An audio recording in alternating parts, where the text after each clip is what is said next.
The Newsday continues here on One News Now. I'm Pauline Verzosa.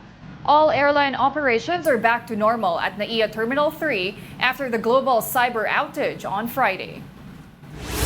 Manila International Airport Authority, or MIAA, reported that online check-in services were restored around 12 in the afternoon on Saturday. Some passengers still went to the airport hours ahead of their scheduled flights to make sure their trip is not affected by the outage.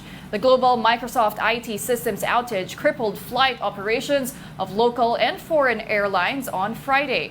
It affected around 25,000 travelers and caused the cancellation of almost 50 flights.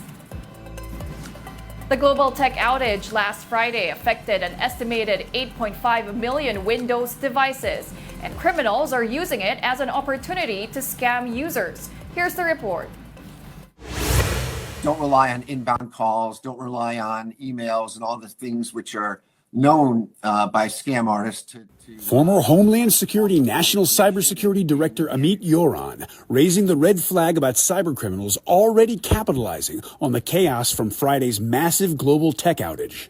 Cyber experts and the government say in the wake of the outage, scammers are promoting fake recovery websites with malicious software to take advantage of unsuspecting victims. Miscreants are looking through this software, looking for problems which they can then deploy globally. Even as restorations continue across multiple industries, the fallout from Friday's global outage persisted into the weekend. Thousands of flights had been canceled or delayed Saturday, with more than 600 of those cancellations coming from Delta alone.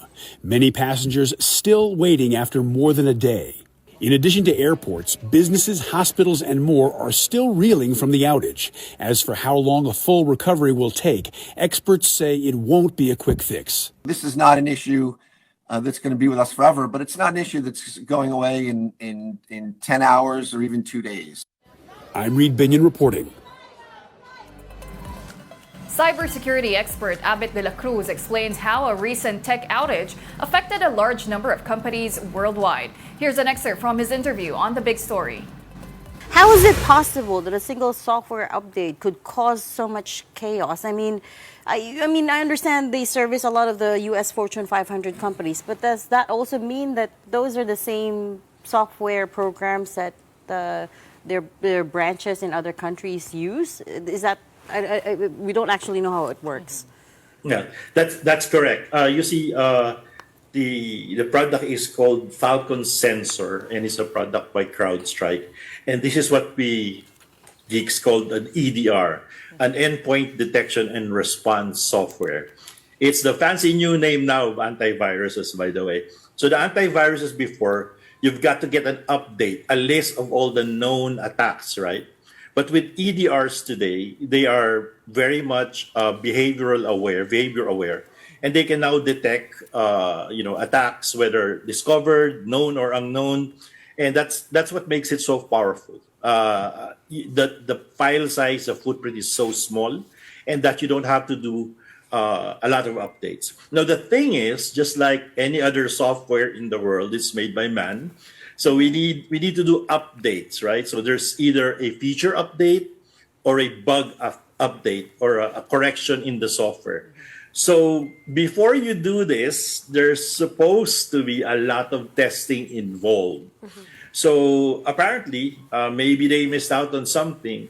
The update was published, went into production, and it affected Microsoft Windows operating system. So the cause is the Falcon Sensor, and it affected Windows. And not just because it's Windows, but because there's a lot more people using Windows than any other operating system. And Abet, I don't know if you would know the answer to this. Generally, would this be a really tough problem to solve? Because, it's just one thing, right? One little thing in the programming, in the code, I'm guessing. I'm super not a very tech-savvy person, but mahirap ba tong ayusin? That's a very, very good question. So normally, they would send a patch, and this is the piece of software that would fix the problems. But the situation here is a little bit difficult, I would say, because the effect of this bug is that it causes the Windows operating system to reboot and flash the infamous BSOD, or what you call the blue screen of death. Your screen turns blue, and the operating system will tell you something is wrong. Normally, if it's not in the process of booting, it's easy. If you're connected to a network, a patch can be uploaded or downloaded, and then you can correct it. But the thing here is that you haven't even reached that point or in your logged in or connected to the network. So the thing is now, the remediation or the fix to this has to be manual. That means you have to boot it in what we call safe mode, and then upon the given instructions of both Microsoft and CrowdStrike, you have to change some configuration files. So I wouldn't say it's difficult, but the term would be mabusisi siya. We'll be back with more stories after this break. Keep it here on One News.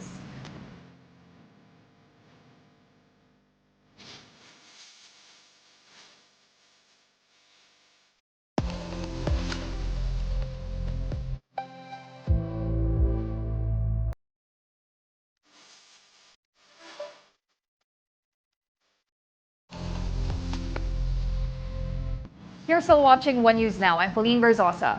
Let's now take a quick look at today's other headlines. The Philippine Star reports that the Philippines and China have agreed on a, quote, arrangement in Ayungin Shoal. This involves the provisional arrangement for the resupply of daily necessities to the BRP Sierra Madre. The Foreign Affairs Department says both sides recognize the need to de-escalate the situation in the area. And in business world, the country's external debt service burden fell by 19.8% as of end April. Data from the central bank showed a drop to $4.64 billion in the January to April period from over $5 billion a year ago. The debt service burden refers to the amount of money a country needs to pay back its foreign creditors. President Bongbong Marcos signed 2 new laws 2 days before his State of the Nation address, or SONA.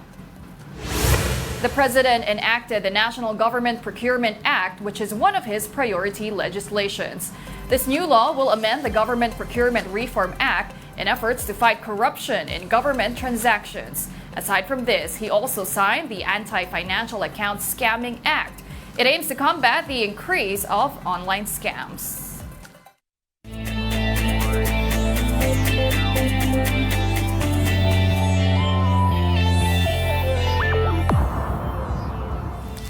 The Creamline Cool Smashers redeemed themselves in the PBL Reinforced Conference after escaping the Farm Fresh Foxies in 4 sets. Creamline nabbed their first victory while Farm Fresh remains winless in the conference. Before this, the PLDT high-speed hitters remained undefeated after sweeping Gallery's Tower High Risers in 3 straight sets. Meanwhile, Cherry Tigo is now leading Pool A after winning against the Next-led Chameleons in 3 sets. You can catch all PVL games live on One Sports, One Sports Plus, and the Pilipinas Live app. Did you know that Hergy Bacyadan was a Vovinam player last year before wearing a pair of boxing gloves? Despite having a short time in immersing herself in boxing, Bacyadan is determined to win a gold medal in the Paris Olympics.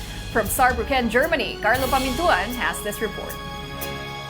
Hergy Bacyadan is in a race against time in terms of trying to catch up in experience against quality opposition. Here today in Saarbrücken, Germany, she will share the ring against a really good opponent, a World Championship silver medalist from Australia. It was November last year when Hergy Bacyadan won the women's combat 66kg division in the 2023 Vovinam World Championship. 8 months after, she is now fully immersed in a different sport, forging her path towards Olympic glory. 8 months later, she is now completely immersed in a brand new sport and she is forging her path towards Olympic glory. With a lean field in the women's 75kg division for boxing, Bacyadan was pushed by the Samahang Kickboxing ng Pilipinas to try and qualify for Paris 2024 under the guidance of ABAP. Now it's all about learning as much as she can in the limited time available. Bacyadan has now sparred with the 4-seeded 75kg boxers here in Saarbrücken, Germany. The last of which was Caitlin Parker of Australia, a former silver medalist in the World Championships. Nakasparing ko na yan Australia nung first world qualifying. So nag-training kami ng Australia.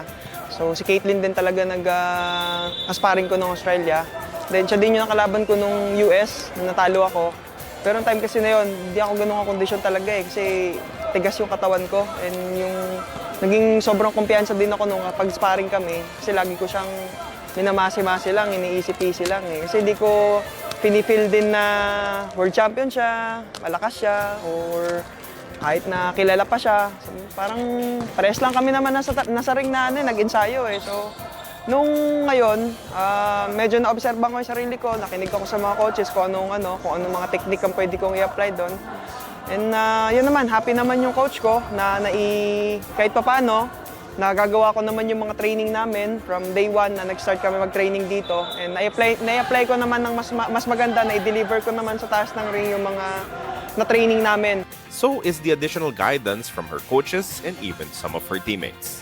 Ano nga eh, sobrang happy nga ako dahil yun nga, na-sharean ako ng mga ganyan kasi parang bihira ka lang din makarinig. Siyempre parang siyempre ang isip natin, uy, Olympian yan, parang taas yung level niyan. Pero sa kanila, ako na-feel yung parang parang wala ka sa, parang hindi porket qualify ka lang or hindi kita papansinin, parang gano'n. Pero sa kanila, sobrang doon ko na patunayan na talagang sobrang ma-share silang tao, and sobrang na-appreciate namin yun, lalo na sa akin.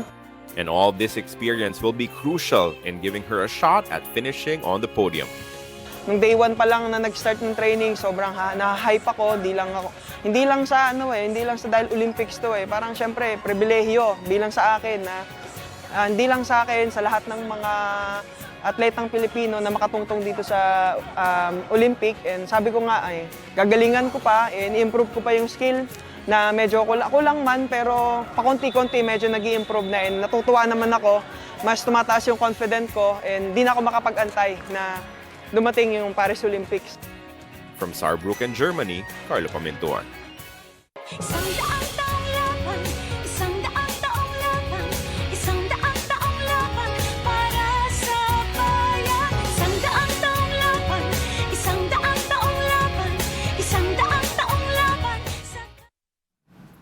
And those are the top stories of the hour this Monday. I'm Pauline Verzosa. We are One News.